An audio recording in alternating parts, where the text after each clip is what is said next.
Então, que fique claro que o nosso posicionamento diante do Foucault aqui, tomando uma fala do Jean-Jacques Courtine, que foi um linguista, um analista do discurso, e hoje ele se diz um antropólogo cultural.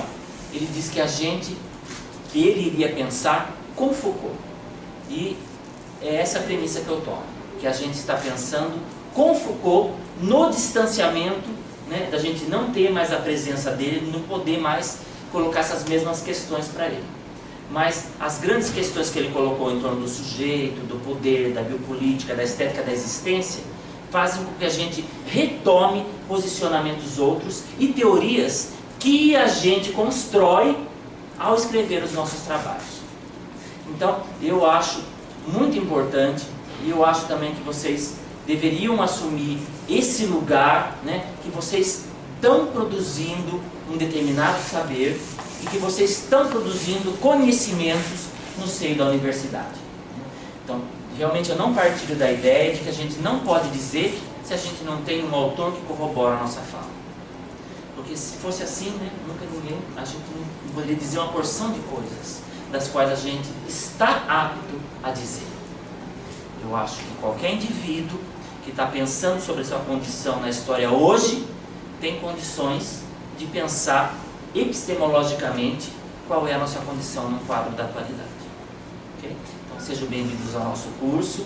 Eu espero que a gente tenha muitos lampejos de sentidos e que a nossa discussão aqui possa atender, pelo menos parcialmente, ao que vocês desejam aí dos trabalhos de pesquisas de vocês. Eu gostaria, se essa amiga me permite, nesse momento, de oferecer esse curso a uma pessoa muito especial, mas eu não estou vendo ela aqui. Ela é tão especial que acho que ela desapareceu. Então eu vou esperar a pessoa... ela está ali. Eu ofereço esse curso à SESC, porque ela viu o lampejo, né, do sentido do labedisco. O labedisco apareceu aqui, surgiu, né, conseguiu se estabelecer, vai fazer agora 7 anos, e a SESC viu o nosso espaço físico e o nosso espaço teórico tomar corpo e aparecer ali no momento onde a gente não tinha nada, né? Onde a gente só tinha um monte de lugar com poeira, que a gente começou a se organizar, e hoje a gente consegue pensar, trazer ideias e dar oportunidade da gente poder conversar juntos. Então, SESC, muito obrigado. A sua presença aqui hoje e a sua presença no Labedisco, para mim, é fundamental, e você traz todas as faíscas dos sentidos que a gente tem hoje. Bem, o lampejo do sentido é uma fala do Foucault. Eu vou trazer um momento aí em que a gente vai conseguir ver no seio de que quadro ele fala dessa ideia do lampejo do sentido. Essa metáfora tão linda para pensar, na verdade, uma coisa que parece que é desqualificada no universo científico, a intuição. E quando ele está falando de um lampejo para o sentido, ele está nos dizendo o que é o meu ver. Ele está falando que o saber, o conhecimento, ele é produzido a partir desse momento de irrupção que parte a partir do pesquisador e de mais ninguém. Então, o lugar de produção do saber o ponto de partida sou eu não, né? Nós e a nossa relação com a história. É esse o lugar do lampejo, da intuição. Então, o melhor lugar, eu acredito que nos trabalhos das pesquisas de vocês, vai ser aquele momento assim de 3 linhas numa dissertação, ou de 3 parágrafos numa tese, no qual vocês pensaram algo e conseguiram escrever liberto das amarras do que os outros disseram. Com certeza, eu acho que é aí que vai estar o lampejo dos sentidos e a colaboração que vocês podem trazer para a gente pensar a nossa condição. Bem, vamos pensar? Esse aí, é esse, mas não é esse. É o microacontecimento histórico no conto do Jorge Luiz Borges, que se chama O Cativo, El Cautivo. Mas, antes de eu entrar para fazer uma reflexão a partir do conto do Borges, que é um autor muito caro ao Foucault, porque ele abre as palavras e as coisas falando da relação que o Borges produz, da leitura que ele faz do Borges, para pensar as epistemes, grandes momentos da nossa história. Então ele toma o Borges como elemento para pensar as transformações e as mudanças de paradigmas em grandes séculos. Então isso é uma coisa incrível, esse olhar do Foucault para o próprio Borges, dialogando entre continentes e não pensando fronteiras de separação de oceanos, né? Uma coisa difícil que a gente tem também, né, quando a gente vai pensar a ciência. Em vez da gente dialogar e atravessar as fronteiras parecem criar cercas, né? Então, no nosso trabalho científico, e para a gente pensar as nossas vidas no trabalho científico, a gente tem que derrubar as cercas. Ainda que os muros sejam invisíveis, a gente tem que ter um superpoder, né, para atravessar esse espelho da Alice, que é o nosso lugar enquanto pesquisador.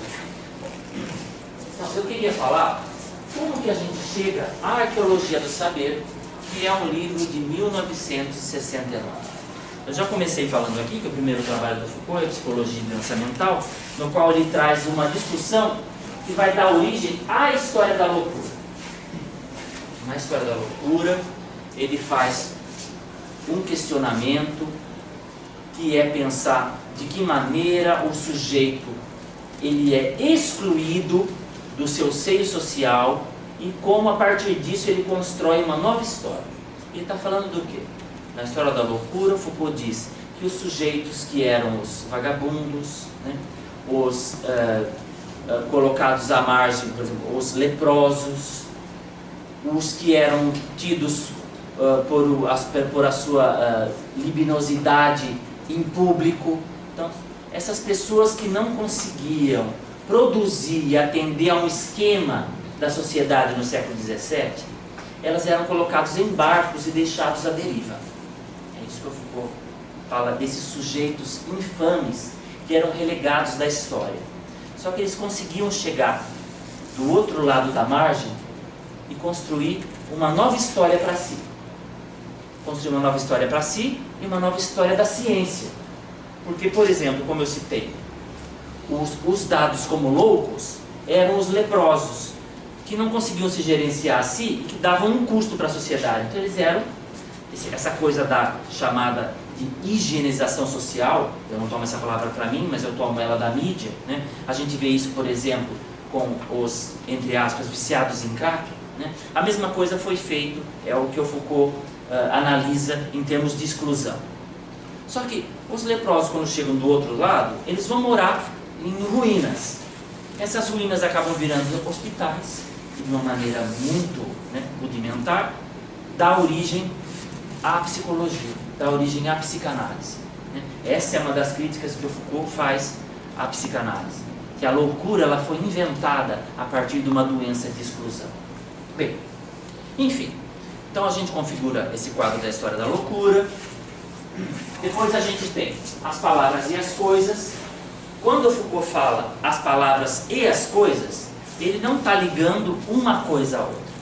Ele não está dizendo que a palavra é a coisa. Muito pelo contrário. Ele está dizendo que a palavra não é a coisa. Que os sentidos não estão cristalizados uns nos outros. E aí ele vai trabalhar a gramática, a biologia e a matemática, construindo o que ele chamou nessa época de grandes epistemes. E depois, em outro momento, ele vai chamar de enunciados. Em outro momento, ele vai chamar de formação. Em outro momento, ele não vai chamar de mais nada, ele vai dizer, eu não faço mais isso. E a gente, que nem louco, fica querendo discutir, saber qual é a cor do pelo do rabo do enunciado. Né? Quando o próprio Foucault, ao longo, se você pegar a trajetória dos estudos dele, ele vai mudando essas nomenclaturas, ele vai mudando a maneira de olhar, porque a maneira dele e o tempo dele de se relacionar com a vida também mudou. Então, não cabe a gente pensar um lugar, por exemplo, específico. O que é o enunciado? O que é a formação discursiva? Primeiro que a pergunta já está errada, né, pessoal? A pergunta não é o que é o que é, porque não é uma adivinhação. E eu não vou falar formação discursiva ou enunciado é, porque eu não posso trabalhar com uma definição num mundo na qual a gente é marcado por tantas movências. por tantas fronteiras que a gente fica derrubando o tempo todo. Então, o discurso, eu não posso dizer que o discurso é. Eu posso pensar, o enunciado naquele momento se constitui foro. O discurso tem nas suas formações as seguintes bases que poderiam ser, porque elas mudam à medida que o Foucault vai avançando nos seus trabalhos. E eu não estou dividindo o trabalho do Foucault em fases, pelo amor de Deus, não façam isso. Né? Porque a gente não vive fases da vida, né? A gente vive descontinuidades na vida, que eu espero que é o que fique mais ou menos balançado na cabeça da gente com o nosso encontro de hoje. Bem, então a gente tem uma produção na História da Loucura, uma produção, tipo de produção As Palavras e as Coisas. As Palavras e as Coisas foi o livro do Foucault na França que mais vendeu. A gente tem um historiador que é o Paul Veyne, ele tem um artigo que se fala Foucault vende como pãezinhos. Porque não tinha quem não lia As Palavras e as Coisas nos anos 60. Né? Era um livro, era o Augusto Cury do momento. Né? Bem, então, aí a comunidade acadêmica ficou pensando, mas como o Foucault organiza o pensamento dele? Como que ele vai lá e fala a História da Loucura, pega o século XVII, XVIII, chega no XIX? Como que ele vai falar da gramática, não sei, construindo epistemes, a mudança de paradigma? O que isso tem a ver com a biologia? O que isso tem a ver com a matemática? De que maneira o Foucault organiza o pensamento dele? Então, encheram tanto o Foucault que ele resolveu escrever Arqueologia do Saber, para dizer para a comunidade acadêmica a maneira que ele organizava o pensamento dele. Maravilhoso, né? E a gente toma como lugar a Arqueologia do Saber, essa ideia de o arqueólogo é aquele que escava, né? Então a gente vai trabalhar com estratos, com camadas, com superfícies. Esse é o vocabulário léxico do Foucault, né? Eles colocam enquanto pesquisador, enquanto arqueólogo. Então há um deslocamento para se pensar os solos, os terrenos, que é isso que a gente faz, né, nas nossas pesquisas. Bem, mas aí a gente toma a arqueologia, fala assim, nós vamos estudar arqueologia e eu vou entender, vou poder fazer meu trabalho, a minha dissertação, a minha tese e está resolvido. Não está, gente. Não está, porque a arqueologia, nenhum autor não dá conta de tudo que a gente tem para pensar. Não dá, esqueça, né? Por isso que não vale a pena a gente morrer para pensar o que fulano pensou como um determinado conceito. Então, o que a gente vai fazer com o Foucault aí é poder ter lampejos para pensar outras coisas. Por que eu estou dizendo isso? Porque Jean-Jacques Courtine, como já falei para vocês, que escreveu Decifrar o Corpo, escreveu A História do Corpo, escreveu A História da Virilidade, e com quem eu trabalho muito de perto, há 9 anos, ele teve um encontro com Foucault em 1980. Isso é o próprio Courtine que diz, e acho que está num vídeo em algum lugar aí no YouTube do Lavedismo. Ele disse que ele tinha que encontrar o Foucault e encontrar o Foucault no metrô e levar para acompanhar ele até alguma universidade, que eu já não me lembro mais qual é o nome. Aí o Courtine, que escreveu a Análise do Discurso Endereçado aos Cristãos, e trabalhou com as noções da arqueologia, inclusive é denunciado, falou para o Foucault, eu escrevi uma tese, acabei de escrever uma tese importantíssima para nós que trabalhamos com análise do discurso, porque lá é que o Courtine cunha a noção de memória discursiva. Ele fala para Foucault, eu estou trabalhando com a sua questão de enunciado, de domínio de memória, e começou a falar, o Foucault virou assim e falou para ele, mas eu não trabalho com mais nada disso. Porque o Foucault já estava escrevendo a história da sexualidade. Ele não estava interessado em pensar em droga de enunciado nenhum, né? A gente fica pensando o que é enunciado. O enunciado é uma episteme, o enunciado é uma frase. Claro que eu tenho a minha posição enquanto o que é enunciado na leitura que eu faço do Foucault. Mas ele mesmo não estava mais interessado nisso, gente. Ele estava interessado em pensar a condição do sujeito e não ficar atrelado a transformar a própria pensamento dele, fechar numa determinada teoria. Então, quando ele escreve um livro como Arqueologia do Saber, ele está mostrando que cada um, para si, ao organizar o seu pensamento, tem as suas próprias leis para começar a pensar. Foi isso que ele fez. Então, o que eu preciso fazer, ou como que eu acho que pelo menos como eu me posiciono diante dos meus trabalhos. Eu penso para mim, quais são as leis que organizam a minha forma de pensamento, de uma maneira que eu possa talvez deixar mais claro para quem vai conversar comigo quando for me ler ou quando me ouvir. Então, é isso que interessa quando vocês estiverem mobilizando um autor. Como vocês vão deixar claro o que vocês estão pensando acerca do que o autor disse, a partir do objeto que vocês elegeram para o trabalho de vocês. Bom, é assim que eu tenho agido. Eu acho que seria interessante a gente deslocar e desfocar esse lugar do conhecimento. Porque o conhecimento não é uma ciência régia que está num autor. Ele não está no Foucault. Ele não está no professor. Ele não está na preta velha que ensina uma receita para curar cobreiro. Mas ele está em todos esses lugares. E sou eu que vou organizar e tecer a minha teia para tentar colocar de maneira que os outros entendam o meu pensamento. Porque o nosso pensamento, originalmente, ele é caótico. Veja numa briga, né? Quando você não tem controle do seu pensamento. Sai tudo ao mesmo tempo, sem ninguém entender o que o outro está falando. Cada um fala a sua própria língua. Espero que a dissertação e a tese de vocês não seja assim, né? Vai ser complicado. Então a gente fica sempre tentando buscar ordem e dar ordem a uma coisa que não tem, que é o pensamento. Porque a gente quer se fazer entendido pelo outro. E aí, seguindo o próprio Foucault, eu fico pensando, por que a gente precisa tanto falar? Por que eu preciso ser ouvido? Ele vai dizer lá na linguagem ao infinito, que a gente fala para não morrer. Que é por isso também que as sereias cantam. As sereias cantam para sentir que estão vivas.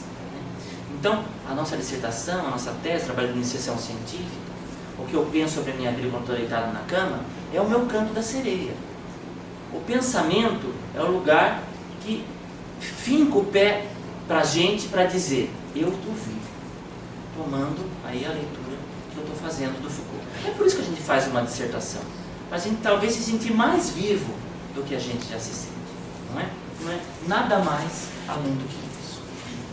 Bom, então eu espero ter feito um percurso aí e ter deixado mais ou menos claro por que a gente está estudando a arqueologia do saber e numa continuidade da obra do Foucault, que não dá para a gente ler ela nessa continuidade, mas qual foi o aparecimento da arqueologia?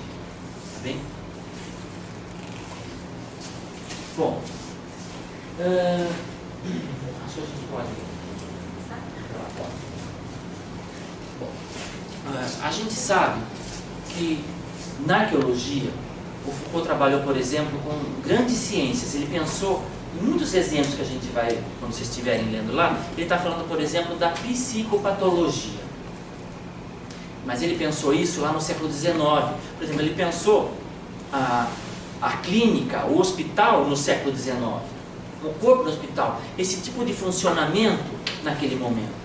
Então, realmente, o Foucault tem um trabalho, isso aparece na arqueologia, que é pensar os grandes momentos e os longos períodos. Mas eu falo, puxa vida, então vou ter que ficar 30 anos fazendo um trabalho de tese se eu for trabalhar com Foucault. Porque esse é o lugar do que o Foucault chama de domínio de memória. Mas vejam bem, não é só isso. Porque o lugar da história no qual o Foucault se situa é justamente o lugar da nova história, que nos dá a possibilidade de pensar grandes epistemes, mas que também faz com que a gente pense pequenos acontecimentos, micro acontecimentos históricos. E o que muita gente esquece são de vários trabalhos do Foucault, nos quais ele pensa micro acontecimentos. Por exemplo, ele pensou a história de uma hermafrodita que se chama Herculine Barban, que morava num pequeno vilarejo, que deixou o vilarejo, foi trabalhar como professora numa escola. Nessa escola, Alexina, hermafrodita, se apaixona por uma mulher, transa, é expulsa dessa escola e desse lugar, é obrigada a se transformar em homem, porque a ciência do momento descobre que ela tem um pinto e fala, você é homem. Aí ela se mata. Bom, essa é só a narrativa, né? Agora, Foucault está pensando num lugar micro-histórico para o sujeito. Então, Foucault não pensa apenas as grandes histórias. Quando ele pensa domínio de memória, ele está pensando também as pequenas histórias e o que ele chamou de os homens infames. E no nosso trabalho, a gente só consegue pensar aqui pequenos períodos. Porque não venha me dizer, gente, que um trabalho de mestrado ou ainda de doutorado consiga pensar a grosso modo dos anos 80 até os anos 2000. Isso é impossível. Não é impossível se eu pensar descontinuamente, que é essa proposta que o Foucault nos dá para a gente pensar a história, que é também a maneira pela qual a gente pensa. E vocês vão ver que alguns trabalhos que a gente tem aqui, por exemplo, o corpus que é estabelecido na tese da Ceci, ela toma um período bastante longo dos filmes. Mas como a gente vai mobilizar isso? A Samene, que também vai apresentar para a gente em outro momento, como ela trabalha com 20 espetáculos do grupo Corpo. Como isso é possível? Mas a gente também pode trabalhar com exatamente muito micro histórias. Como, por exemplo, o Vilmar está trabalhando com práticas de suicídio, com vídeos de suicídio de curtíssima duração, às vezes 1 minuto, 1 minuto e meio no YouTube, que são vídeos de 2010 a 2015. E antes disso, a gente não tem, né, Vilmar? A gente não encontrou nenhum tipo de manifestação dessa específica. Então, a gente está estabelecendo um período do tempo que é micro-histórico e que o Foucault nos dá a possibilidade de pensar com ele, porque ele mesmo pensou durante muito tempo, muito profundamente, muitas micro-histórias. Inclusive, por exemplo, ele pensou, junto com Arlette Farge, que é uma historiadora, não está aqui a cara para a gente ver, que muita gente não conhece, é um outro exemplo dentre outros. Ele pensou os boletins de ocorrência, não era esse o nome em francês é lettres de cachet, que eram feitos na época dos reis. Então, alguém ia dar uma queixa, que correspondia ao nosso boletim de ocorrência. Ele estudou essas lettres de cachet. Então ele está pensando o sujeito e micro-histórias em cada prática jurídica que se estabeleceu ali. Então, o Foucault pensou dentro do quadro da nova história, e a gente toma Legoff para pensar a ideia do monumento, do documento, o que é a nova história, de onde parte, blá blá blá, essa é uma discussão que a gente faz no programa de memória. Ele desloca também os pensamentos do Legoff para pensar esse lugar da história. E não só Foucault fez isso, pensando essa micro-história, que é por isso que ele inaugura e introduz a arqueologia do saber, falando da questão da história. Para a gente poder pensar ela em termos grandes, mas também em termos pequenos. A gente tem isso, e eu acho que vocês conhecem, o livro do Carlos Ginzburg se chama O Queijo e os Vermes. A narrativa é em torno de um moleiro, apenas da história de um moleiro que é acusado pela Inquisição. Então, é uma micro-história. Então, eu acho que os nossos trabalhos, na verdade, eles trabalham com micro-acontecimentos e com micro-histórias. Ainda que a gente tenha um corpus bastante largo. Ok? Bom, aí eu queria pensar esse lugar dessa produção histórica nesse conto do Borges que chama El Cautivo, o Cativo, que acho que é um dos contos mais curtos do Borges. E eu escolhi ele porque eu acho que ele atende a gente pensar essa questão da produção histórica, mas também porque ele é muito sintético. Não daria, eu acho que perde atenção se trabalhasse com um livro bastante longo, né? Ou um conto bastante longo.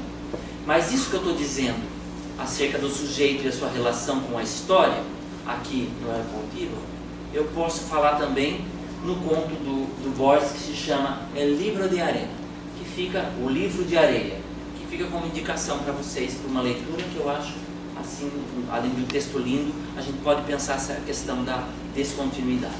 Esse talvez seja mais fácil de ver lá do que nesse conto que eu vou arrumar aqui para vocês. Então, eu queria ler para vocês o conto.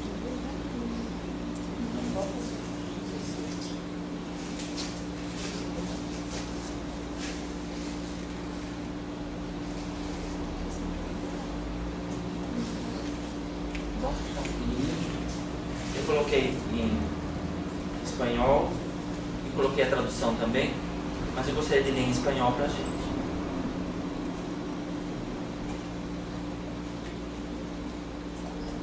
Se eu achar.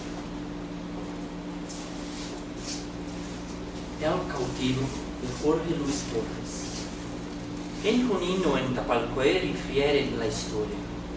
Un chico desapareció después de un malón. Se dijo que lo habían robado los indios. Sus padres lo buscaron inútilmente. Al cabo de los años, un soldado que venía de tierra adentro les habló de un niño de ojos celestes, que bien podía ser su hijo. Dieron al fin con él. La crónica ha perdido las circunstancias y no quiero inventar lo que no sé. Y creyeron reconocerlo. El hombre, trabajado por el desierto y por la vida bárbara, ya no sabía oír las palabras de la lengua natal, pero se dejó conducir, indiferente y dócil, hasta la casa. Así se detuvo, tal vez porque los otros se detuvieron. Miró la puerta como sin entenderla. De pronto bajó la cabeza, gritó, atravesó corriendo el zaguán y los dos largos patios y se metió en la cocina. Sin vacilar, hundió el brazo en la ennegrecida campana y sacó el cuchillito de mango de asta que había escondido ahí cuando chico. Los ojos le brillaron de alegría y los padres lloraron porque habían encontrado al hijo. ¿Acaso a este recuerdo siguieran otros? Pero el indio no podía vivir entre paredes y un día fue a buscar su desierto. Yo quería saber qué sintió en aquel instante de vertigo en que el pasado y el presente se confundieron. Yo quería saber si el hijo perdido renació y murió en aquel éxtasis, o si alcanzó a reconocer, siquiera como una criatura o un perro, los padres de la casa. Como a gente pode pensar? Como a gente pode pensar isso enquanto uma relação do sujeito com a história? Então, o Desserteau, um historiador bastante caro para a gente, ele nos diz que por muito tempo, ou talvez que ainda, o relato não seja tomado como um lugar dentro do aparato científico. Tanto é que toda vez que a gente trabalha com um relato, isso acontece muito com quem faz enquetes, trabalha com pesquisa de campo, na nossa área, como é difícil, né, justificar, né, em termos teóricos aquele tipo de trabalho. Porque parece que aquilo que é dito, né, por uma pessoa comum, parece que ela não tem o seu valor de saber. E a gente sabe bem disso, né? Porque se ela não tem, o autor não disse, se não achou um autor que fala o que está falando, então não dá para você dizer. Né? Essa é a mesma história. Então, o que a gente tem aí, nesse momento, é exatamente um relato. Não importa se ele está na literatura, se ele é um tipo de depoimento na internet, se ele apareceu no Jornal Nacional, ou se eu posso ler ele numa postagem no Facebook. O relato, ele é um objeto científico para as nossas práticas de pesquisa. Então, nas falas do Desserteau, ele fala que o relato daquilo que aconteceu desapareceu da história científica. Só que a gente precisa lembrar que toda a nossa produção, ela é, antes de mais nada, um relato. Ele é um relato da experiência de si. Eu não estou dizendo uma experiência que eu faço de mim, porque não é um mim, é um si, a ideia do sujeito, que eu faço em relação ao meu objeto de pesquisa. Então, se há um campo epistemológico para a gente, qual é a experiência que eu faço de mim mesmo diante do meu objeto de pesquisa?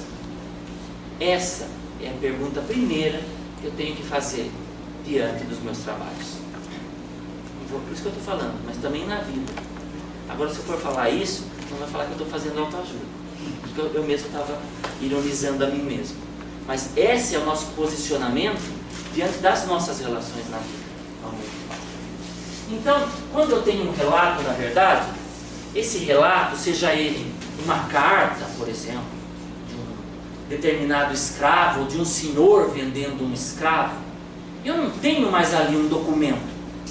É isso que a gente pensa com Foucault, que está pensando com Legoff. Eu tenho ali um monumento. Por que eu tenho um monumento, gente?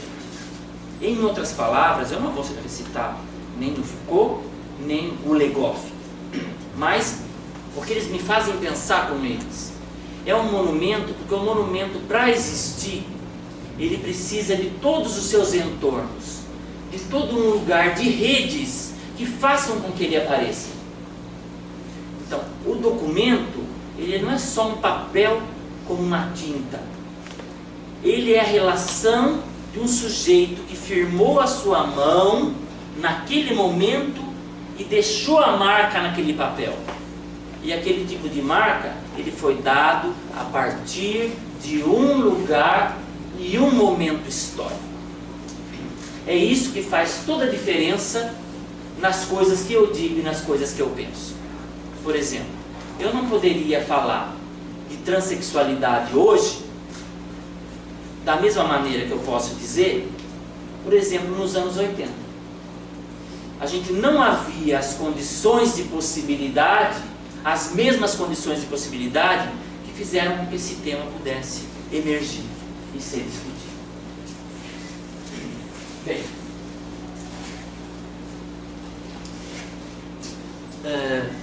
então, uma coisa importante para a gente pensar é: há uma origem do dizer? Tem um ponto primeiro no qual nasceu um determinado dizer? Foucault vai nos dizer que não dá para a gente pensar dessa maneira. E ele mesmo não está falando por ele. Ele está falando pensando com Nietzsche. Ele está dizendo que os sentidos, eles não têm um lugar único. Eles são construídos a partir de uma genealogia. Podemos até pensar numa árvore genealógica que vai se desmembrando em ramos, em galhos, mas que eu não acho um lugar específico da origem, porque eu não sou o lugar primeiro de fala nenhuma. Todas as minhas falas são cruzadas por outras falas históricas que às vezes eu consigo identificar, às vezes eu não consigo. Então, isso é muito facilmente mostrado, por exemplo, numa propaganda do Campari, por exemplo, né? Onde a gente tem um lobo que aparece atrás da garrafa do Campari, o vermelho, retomando o chapeuzinho vermelho, né? Então, está tomando uma memória, um discurso, né, do lançar-se à aventura, mas não está dizendo a mesma coisa. Então, eu não tenho um lugar de origem, porque eu não sou a intenção de eu me dizer. Eu não digo o que eu quero dizer. Se vocês acham que vocês falam o que vocês querem dizer, vocês acham que estão enganados. Porque a gente diz o que é possível dizer em determinado momento da história. Eu preciso pensar, por que é possível dizer, né, estudar a arqueologia do saber hoje? Há toda uma condição histórica da ciência do saber na UESB, no Labedisco, na sua relação com os grupos e no interesse de quem está fazendo as pesquisas com esse trabalho.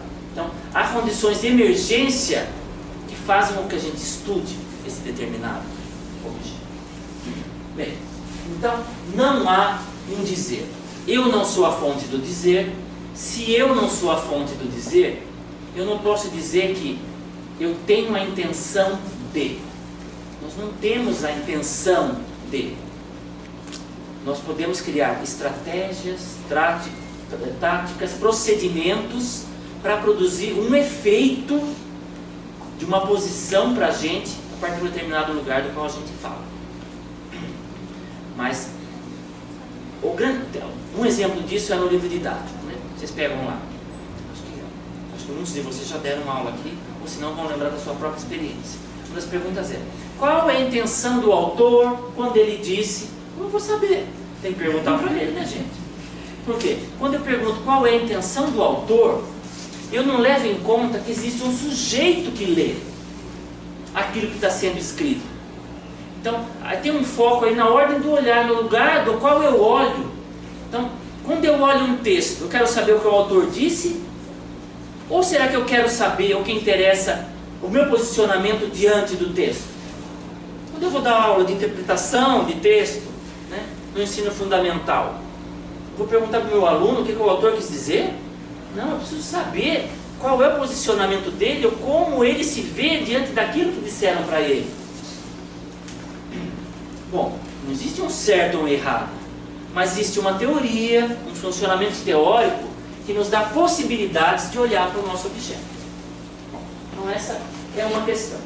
Então, como não tem uma origem do dizer, a gente vai ver aí no conto do Borges dispersões de lugares, né?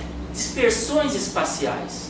Então, o conto começa assim: em Juninho ou em Itapaquém contam a história.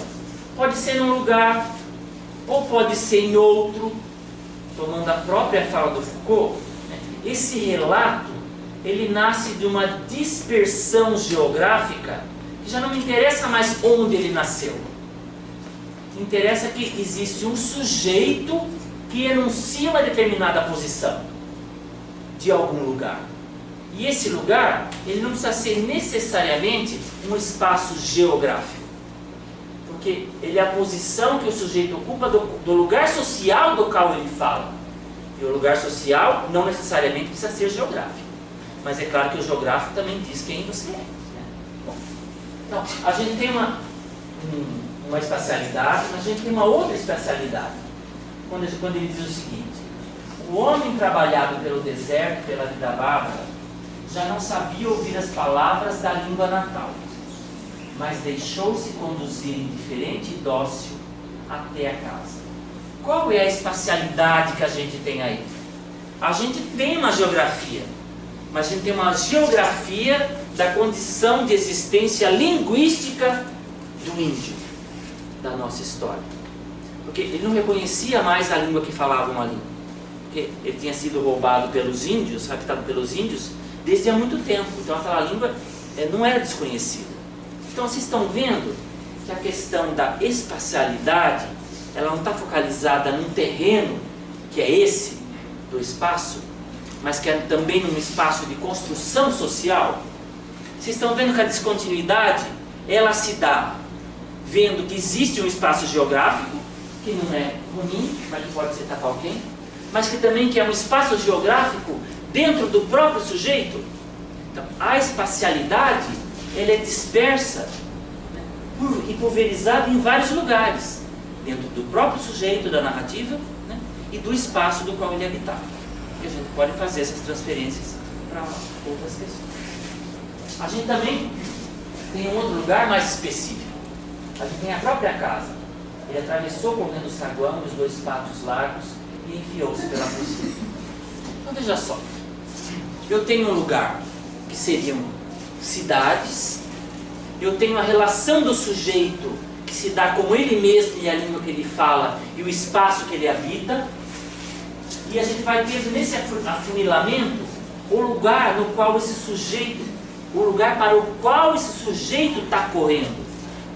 Então, ele sai de um lugar enorme, né, que a gente não sabe exatamente de onde ele veio, e ele chega numa casa, atravessa uma porta. Então, tem uma espacialidade bastante específica. Mas ele está correndo Em busca de quê? Ele está indo ao encontro de si. Ele está buscando a ele mesmo. Por isso, uma coisa que eu sempre ouvi em todos os meus cursos é esse lugar da coragem de construir uma verdade, da fala do Édipo. E o Foucault vai trazer sempre esse lugar do Édipo, construindo esse percurso do correr atrás de quem somos nós. É isso que está fazendo o nosso sujeito da narrativa aqui, o nosso índio. Então ele está, para isso, para ir ao encontro de si, ele está percorrendo inúmeras espacialidades, de uma maneira descontínua. Então, a gente está construindo a história de um sujeito a partir de espacialidades descontínuas, mas também de temporalidades descontínuas. Olha lá. Um miúdo desapareceu depois de um ataque dos índios. Disse-se que o tinham raptado. Já não sabia ouvir as palavras da língua natal. Então, o miúdo desapareceu depois de um ataque dos índios. Eu posso determinar esse tempo?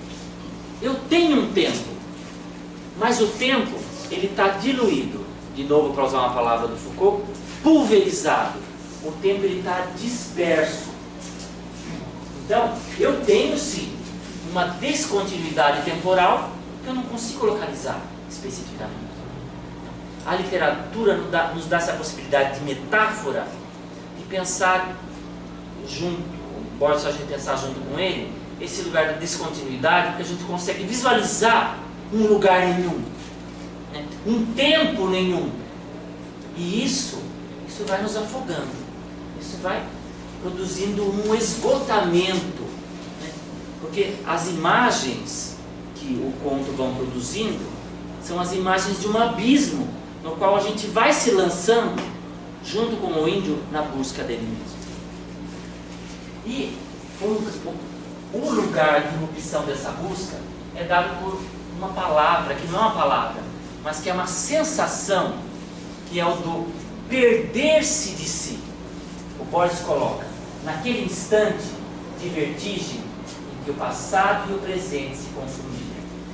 É o momento em que ele descobre uma coisa que ele tinha enterrado na casa quando ele era criança, que era um cutilito, que era uma faquinha. Então, o lugar do sujeito se encontrar com ele mesmo, o lugar do momento que ele tem o lampejo de si, é esse momento da vertigem, é o momento no qual eu me perco dos meus sentidos. Por isso que eu estou dizendo que o melhor momento do nosso trabalho vai ser o momento que a gente se perder dos autores, que a gente se encontrar com a gente para escrever. Vai ter esse lugar do lampejo. Mas em 100 páginas vai salvar um parágrafo, que é uma coisa maravilhosa para a gente, se a gente conseguir escrever um parágrafo nisso tudo, que tenha algo que seja eu ali, né, para fugir das coações desse universo cruel científico. Então, o lugar da vertigem, na verdade, como que eu me exerço enquanto sujeito, de que maneira eu existo e como eu me construo quando eu não estou em mim. Será que é possível não estar em si, estando tão ligado a uma rede histórica? Então, é um jogo e um entrelaçamento do qual eu não consigo dissociar. Um encontrar-se e um perder-se. Tanto é que tantos temas nos levam à morte, não é? Quando vocês acabaram de escrever a dissertação e a tese, vocês vão falar, morri. Depois que defendeu no outro dia, fala, agora não tem mais nada para fazer, né? É o buraco, é o abismo, né? É nesse momento é que a gente produziu, que a gente viu que algo produziu. Quando cai a ficha, eu já não tenho mais o que fazer. Bom, o que mais? Bem, então, gente, então, tem lugares que são os lugares de irrupção no qual a história aparece, né? É como se houvesse uma rachadura numa parede que por trás tem um cano que faz vazar água. É nesse lugar pequenininho, é na gotinha de água que pinga da torneira, que inferna a nossa noite, aquele pique, pique, pique, é que a gente se coloca no mundo, que a gente se constrói historicamente. E isso se dá, ao meu ver, primeiramente a partir do nosso corpo com os nossos entornos. E aí eu tomo Foucault, né? Um texto maravilhoso dele, uma reflexão linda dele, que se chama O Corpo Utópico, Le Corps Utopique. Ele vai dizer que o corpo é o ponto zero do mundo.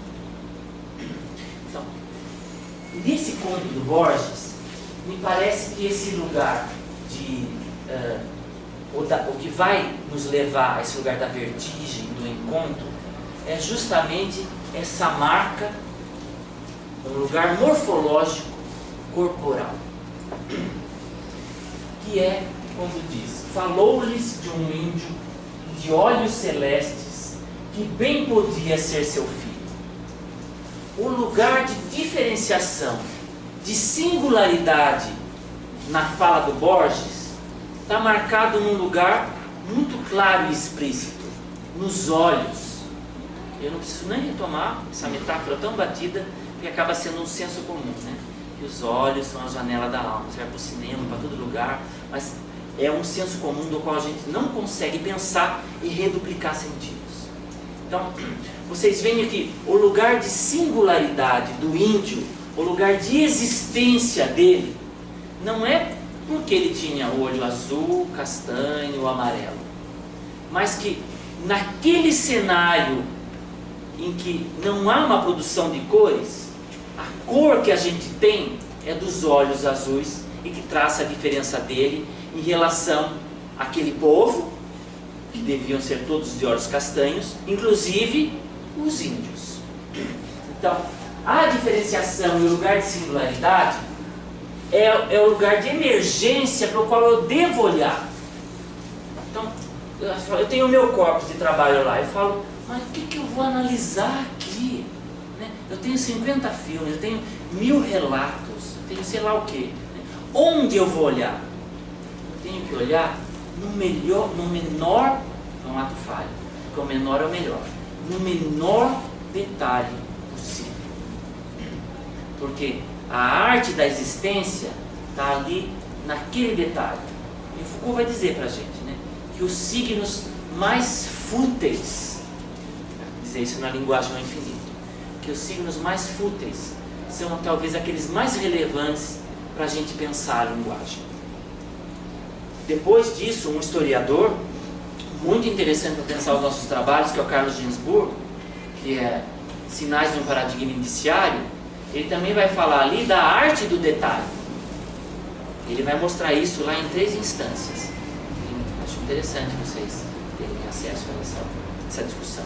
Eu faço essa discussão num artigo que se chama Corpo e Traços Suspeitos. Eu falo de um estuprador que passou aqui pela nossa região, que teve uns cartazes, o Jailton, foi chamado Jailton, o estuprador de També, é um subtítulo. Se vocês se interessarem por essa coisa, eu tenho essa discussão lá também.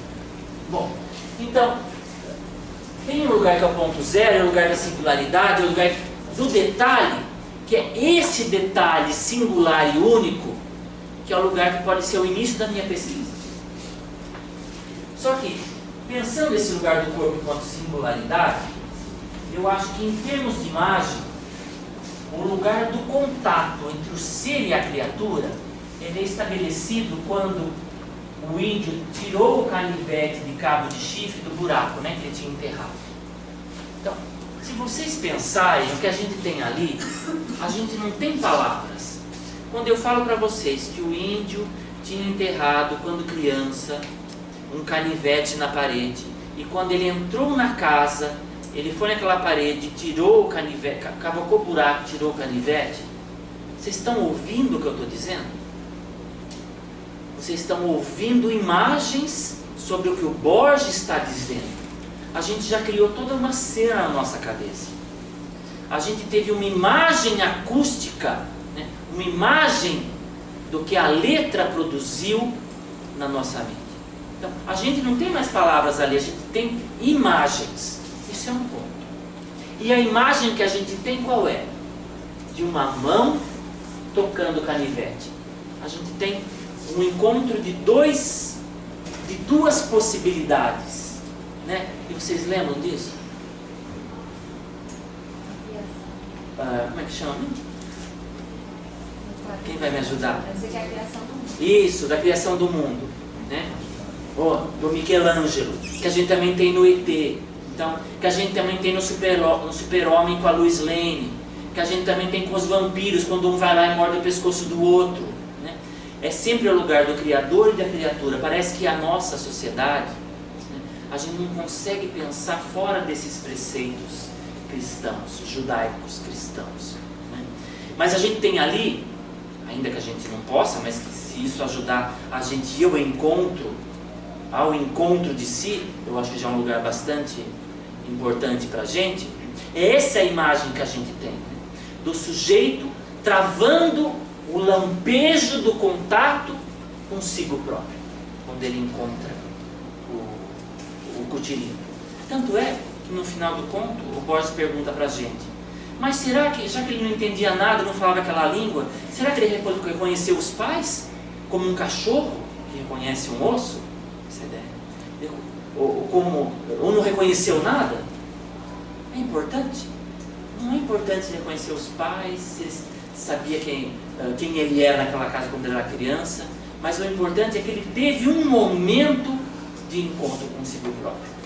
E esse mesmo momento, no momento que ele se perde, né, em que presente e passado se misturam, o Borges vai dizer isso, o que ele faz? Ele não pode se prender às portas, às paredes daquela casa. Ele se vai. Então, parece que esse lugar de existência, desse lampejo do nosso encontro, do encontro de si, significa perder-se para encontrar-se. Perder-se realmente. Porque de novo ele se perde, a gente não sabe mais que fim ele vai se dar. Não importa mais se ele reconheceu os pais ou não. O encontro não era com a casa, o encontro não era com os pais, não era com o vilarejo. Era um encontro. Aí o Borges pergunta: será que ele morreu? Será que ele se renasceu? Então a gente fica sempre buscando palavras para encontrar esse lampejo. Não pode mais, não está falando mais. Só isso que é importante. Gente, então a gente não está falando, da mesma forma que a gente não está falando de origem, a gente não está falando de contexto. Eu não estou pensando o contexto em que aconteceu esse encontro do índio de olhos azuis com ele mesmo. Eu estou pensando quais são as condições de possibilidade, quais são os elementos de enunciação, quais são as redes de memória e os aspectos de formação que fazem com que ele se encontre a si. Então a ideia não é de contexto. A nossa noção é de condições de possibilidade. Não de enunciado, mas é de condições de enunciação. Quem vive o quê, em que momento, em relação a quem? Como eu vou me descobrir? Como eu vou construir essa minha própria existência? Então, o súbito aparecimento de uma frase, o lampejo do sentido, o brusco índice da designação surge no domínio do exercício de uma função enunciativa. Então, o lampejo do sentido, ele não é um elemento único. Ele não é o toque como o cutilito e não são os olhos celestes. Mas é a rede intrincada que compõe a cena de enunciação, que é o encontro do índio com ele mesmo. São os lugares dispersos, são os tempos que a gente não consegue identificar, são os sujeitos que estão à margem da história, pai, mãe, quem falou. É o percurso dele que vem de um lugar que a gente não sabe qual é, que entra numa casa e que desaparece. Então, o lampejo do sentido se dá em função enunciativa. Função enunciativa são esses lugares em rede que configuram uma formação para o sujeito aparecer e ele mostrar quem ele é. Então, se tem algo que nos interessa na arqueologia, não é se isso é enunciado ou não é enunciado, mas é como relacionar os diferentes entornos e aspectos de um determinado objeto. E o objeto ali é um símbolo, é o índio. Então vale a gente pensar o que é a função enunciativa. É aí que vem a ideia de funcionamento. Porque não adianta ficar perguntando assim, qual é o funcionamento disso? Qual é o funcionamento daquilo? É a pergunta válida, mas eu preciso saber que isso é uma função, porque ela é um modo de enunciar, e a função ela está ligada a quem está vivendo algo em um determinado momento, com um outro em um determinado lugar da história. Então, a função enunciativa é um modo de enunciar, e enunciar quer dizer posicionar-se face a um determinado objeto. E toda vez que eu tenho um objeto diferente, eu me posiciono de uma maneira diferente. Aqui eu estou falando enquanto professor. Mas quando eu estou falando na minha casa, eu não estou falando enquanto professor. Estou falando enquanto Newton, sei lá o que. Entendeu? Enquanto Newton doméstico. Eu não vou entrar nesse... Não vou fazer mais essa discussão, eu faço todo o curso também. Bom, então... a questão do modo de enunciar, do lampejo do sentido, tá. Qual é a posição do sujeito do lugar do qual ele fala? E isso envolve uma instituição. Isso que vai ser discutido nas modalidades enunciativas. Bem, pessoal, então eu falei para vocês aqui de um sujeito da enunciação, de um sujeito que tem uma determinada conduta, quer dizer, de uma moralidade. A enunciação é a enunciação que produz um determinado saber. O saber do que eu estou falando, do qual eu estou falando ali, é o sujeito, é o encantamento do sujeito buscar-se a si próprio. Que é esse o percurso que a gente faz nas nossas pesquisas. Então, na verdade, a gente não está sempre indo para frente. A gente está sempre fazendo um movimento de retorno a si próprio. A gente está voltando a si, a gente está se desdobrando, eu me desdobro sobre mim mesmo. Então, quando eu acabo de ler o conto do Borges e acabo de discutir ele, eu tenho um momento de vertigem. Porque a minha última imagem é, será que ele sabia o que ele estava fazendo? Ele tinha consciência? Para onde ele foi? Na verdade, nossa, eu fico até arrepiado. A noção que a gente tem ali é de ausência. E essa ausência, esse agente cair dentro da gente mesmo, lança a gente num lugar de desamparo. E aí, a gente pode pensar com Foucault. Foucault, quando ele pensa as movências do sujeito, a hermenêutica do sujeito, ele se coloca uma questão: o que fazer? O que fazer diante da vertigem? Então, o que interessa, talvez, dessa história que o Borges nos conta, é, depois de olhar para o nada, o que fazer de mim mesmo? Então, eu acho que nas nossas pesquisas, essa é a nossa angústia. Eu acho que na nossa vida, diante dos nossos objetos, a gente está trazendo essas duas questões.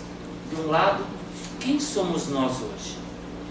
Quando eu questiono esse meu lugar no mundo, eu pergunto, no desamparo, parece que só uma ausência. Agora, o que fazer de mim mesmo? Bem, eu acho que esse é o lugar das nossas pesquisas, parece que é esse o nosso lugar na história. É um lugar de inquietação, de solidões acompanhadas, porque a gente consegue travar esses monólogos com a gente mesmo que a gente fale com os outros, mas numa última instância, o lugar do sujeito de pesquisa é dobrar-se sobre si. Aí já não importa mais, o que a banca falou, o que o orientador disse, o que o colega disse, mas que retorno que eu fiz a mim mesmo. Pessoal, eu espero que a gente tenha um bom curso.